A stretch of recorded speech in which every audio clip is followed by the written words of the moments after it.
Hi, my name is Mike Yulo. And I'm Angela Yulo.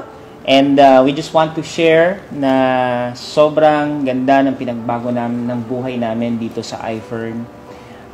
Kwento lang po namin, dati dahil di kami nakapagtapos ng pag-aaral at maaga kaming nagkapamilya, nag-work ako as promodizer ng Magic Sing. Right after magtinda-tinda ng calamares, isaw, siomai sa may kanto nung tinitirhan namin dati sa may Caloocan.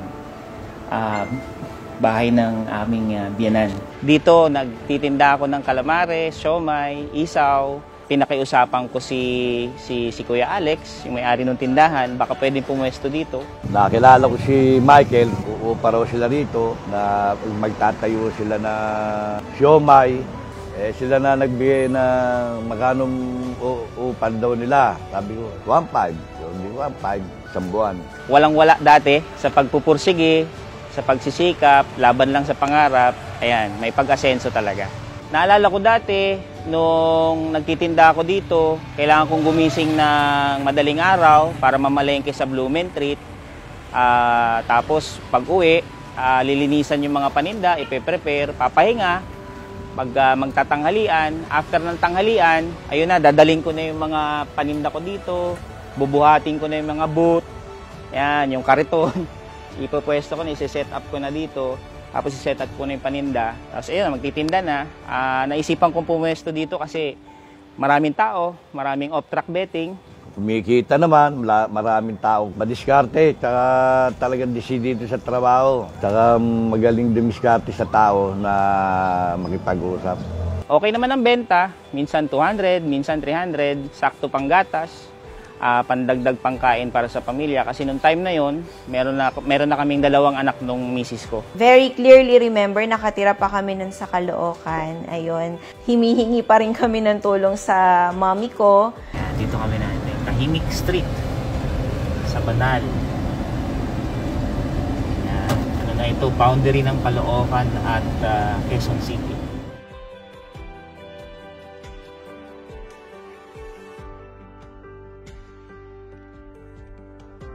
Andito tayo ngayon, no, sa apartment kung saan kami nanggaling bago kami lumipat ng condo sa QC.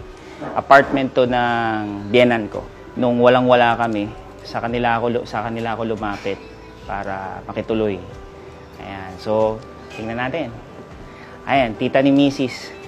Hello, tita. Hi, Apong.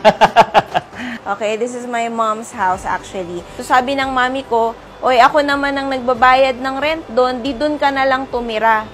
So at least bigyan ka namin ng maliit na kwarto, doon lang muna kayo. So ito yung dito kami nagkakasya before. Pinaganda na namin to ng todo, pinaganda na ng mami ko, pero hindi ibang-iba yung itsura nito before. Yung picture namin na nakakiss siya sa akin, ito yon. Ito yung exact na lugar na yon. Pati yung kurtina, ito mismo yon.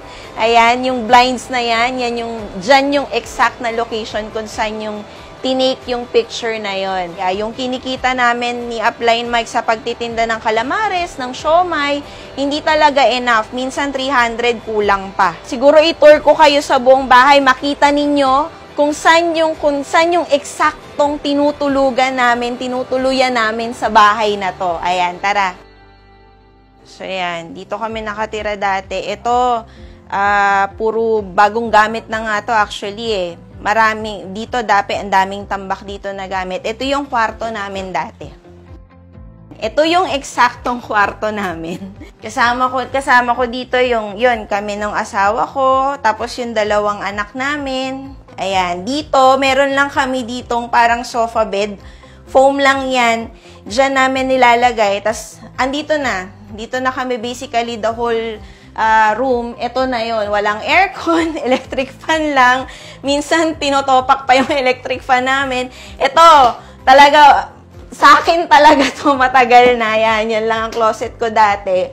So, dito na kami nagkakasya. Hanggang naging 3 yung anak namin.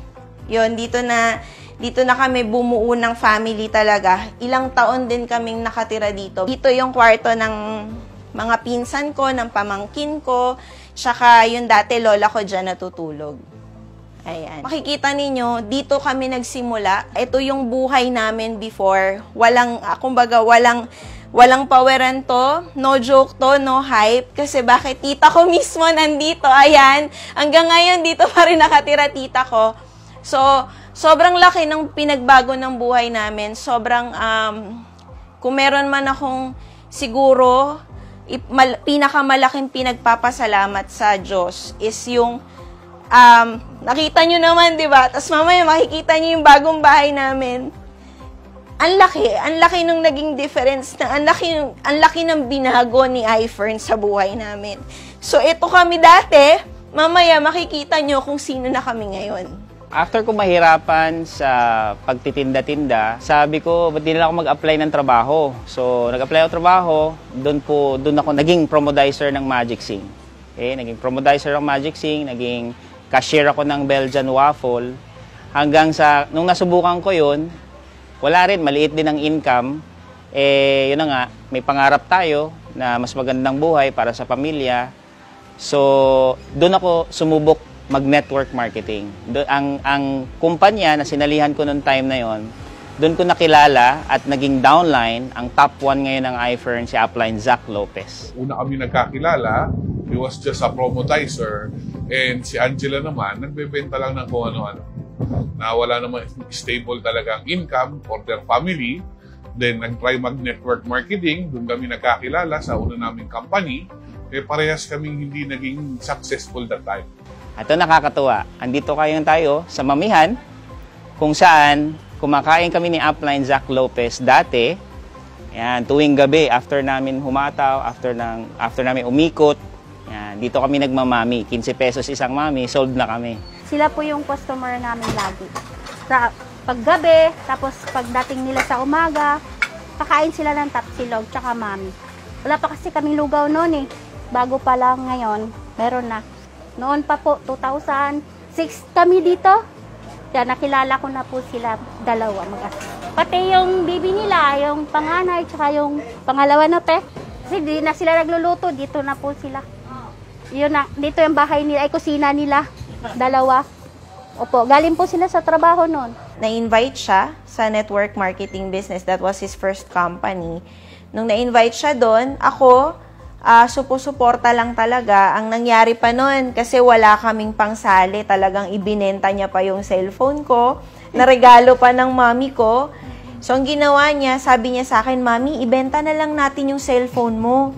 Papalitan ko yan ng may 4 na gulong. Yun yung sabi niya sa akin. So, ako naman, sabi ko, sige, subukan natin, wala naman ang mawawala. Nung nakasali na kami, kahit papano, nagkaroon ng progress. Karoon siya ng yung first income niya, first check niya. Medyo umangat-angat ng konti, guminha-ginhawa yung buhay namin. Doon na kami nakalipat from Caloocan, doon sa susunod naming condominium, which is in Green Hills naman. Yung unang sinalihan ko, nagsarado. So, nung nagsarado siya, so I joined another network marketing company, and doon sa company na yon, I was given the opportunity to become an international trainer or networker. So pinadala ako ng Nigeria, Africa for 1 year, and then Papua New Guinea for another year. Yung sa family niya kasi lagi siyang hiwalay, no? Kumbaga parang OFW ang dating niya, yung ganong setup. Ang hindi ko kinaya was after going home from Papua New Guinea was tuwing lalabas lang ako, pupunta lang ako ng tindahan, sari-sari store, 7-Eleven. Tatakbo sa akin yung bunso kong anak, si Kendra, and magbibilin siya. Daddy, mabilis ka lang ha, huwag ka matagal. So, yun yung hindi ko na kinaya. Kaya sabi ko sa sarili ko, ayoko na mangibang bansa. Iwanan yung family para mag-network. Pero ang kapalit naman yon yung pagbaba ng income niya. Dumating din sa point na hiniraman niya ako. Sabi niya, bro, meron ka bang extra? Minsan magchat-chat siya, Mike, bro, baka meron ka dyan.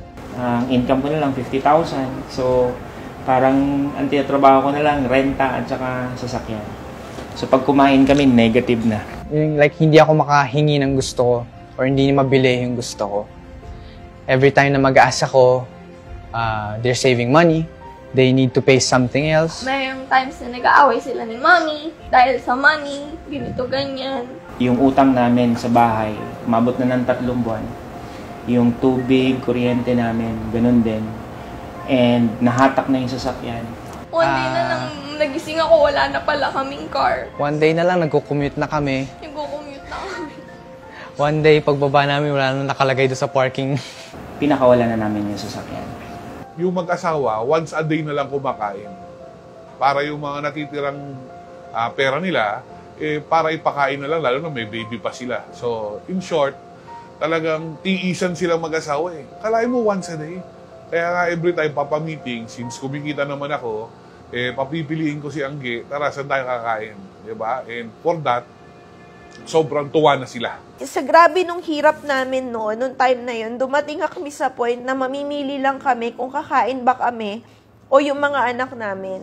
Minsan nagdadasal ako, nagtatanong ako, Lord, bakit ganun? Mabait naman kami, sumusunod naman kami sa'yo, pero bakit nahihirapan kami?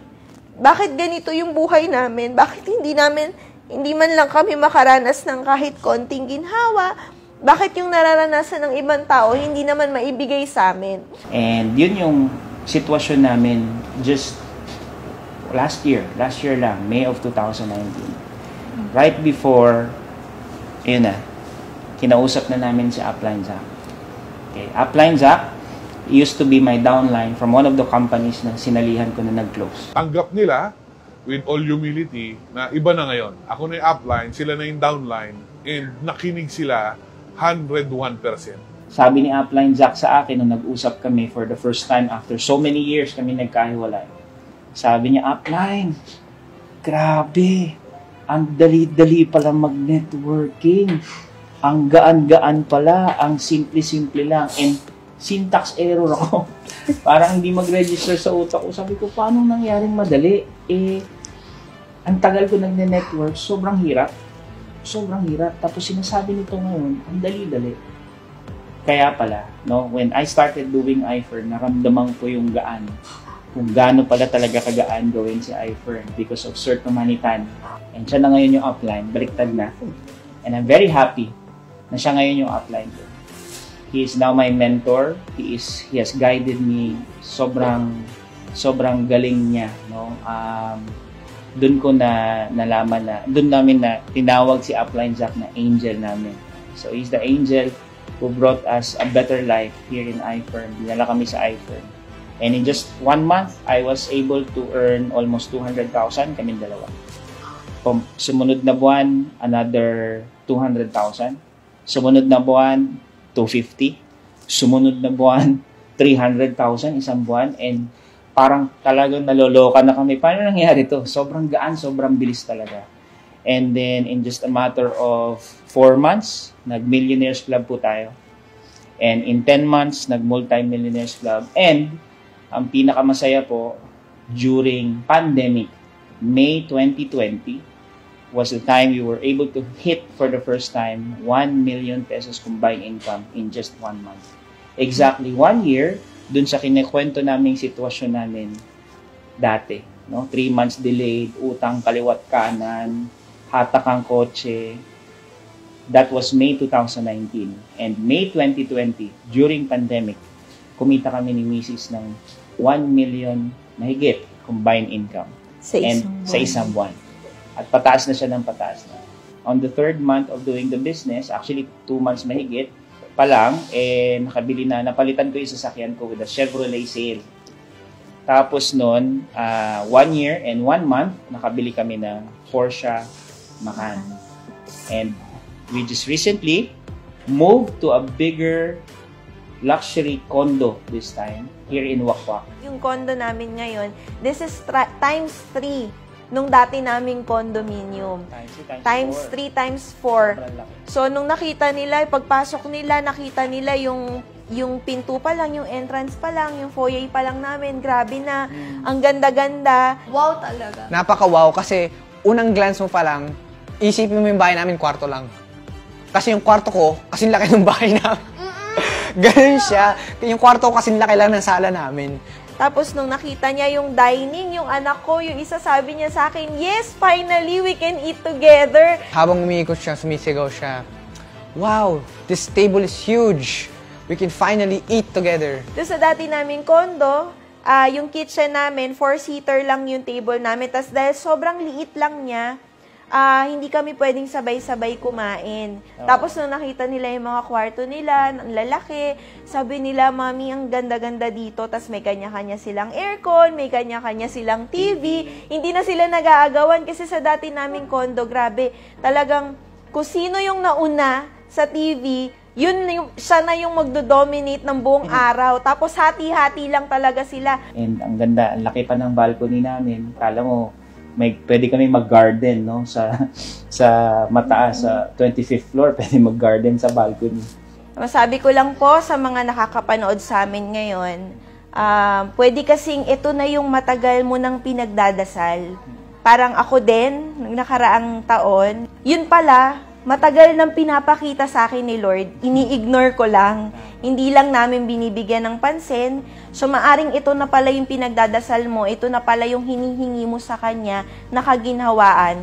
Kailangan mo lang gawin is maniwala. Ang kailangan mo lang ay simulan. Sobrang thankful kami sa Diyos dahil kay Upline Zac, unang-una sa lahat kasi dinala kami dito sa iFern. And sobrang pasalamat kami kay Sir Tom and Madam Kimi for all the love and support, and sobrang galing mag-mentor ni Sir Tom, no? Talagang pagka-bilyonaryo, legit na bilyonaryo yung nagme-mentor sa'yo. Talagang totoo din na mararanasan mo at matututunan mo kung paano talaga yumaman. Kasi mayaman talaga yung nagtuturo. So, in effect, no? Dahil sa kinailangan lang namin gawin is magsipag. Hindi kailangan ng magaling, sabi nga ng Upline Zac ko. Hindi kailangan ng magaling sa iFern, kailangan masipag. So, binuhos ko lahat ng sipag ko dito since day 1. 1 year and 4 months na po kami sa iFern. Since day 1, di po kami tumigil magtrabaho.